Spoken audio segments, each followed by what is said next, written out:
Rikonstruksioni i rrugës Qaf-Buall-Krast është një investim i autoritetit rrugor shqiptar me vlerë rreth 11 milion euro dhe sipas tabelës së punimeve pritej që të mbyllej brenda muajit mars të këtij viti. Por kjo nuk ka ndodhur, nga vëzhgimi i bërë përgjatë kësaj rruge nga qafa e Buallit deri në afërsitë të qytetit së Krastës, gjendeshin vetëm disa mjete në dy skajet të këtij aksi ku po punohej. Kjo rrugë ndonë se duhet të ishte dorëzuar e rikonstruktuar, vjetër sa 70% e punimeve në to nuk janë kryer ende.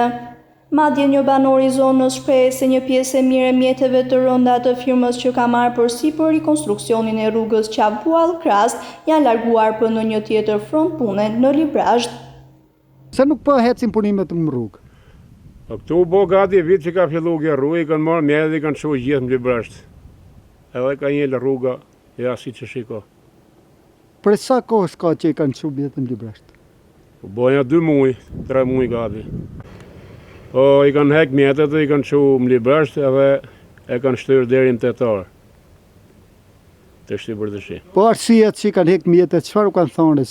As nuk e dim fare për atë punë. Kanë hik. Si që shef vetë. Ka qenë para votimve. Me u maru. Tani pretën votime tjera. Nuk e di.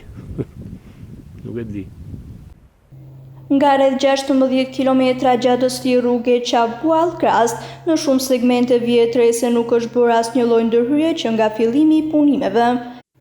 Banorët e kanë pritur me padurim rikonstruksionin e këtij aksi, pasi me ndërtimin e rrugës së Arbrit atyre u shkurtoi distanca me kryeqytetin, por një ëndër e tillë mbetet ende e parealizuar për to, pavarësisht afateve të vendosura në tabelën e punimeve. Sipas burimeve të pakonfirmuara, afati për rikonstruksionin e rrugës Qaf-Buall-Krast është hyrë deri në fund të muajit tetor, por deri atëherë kjo mbetet për tu parë.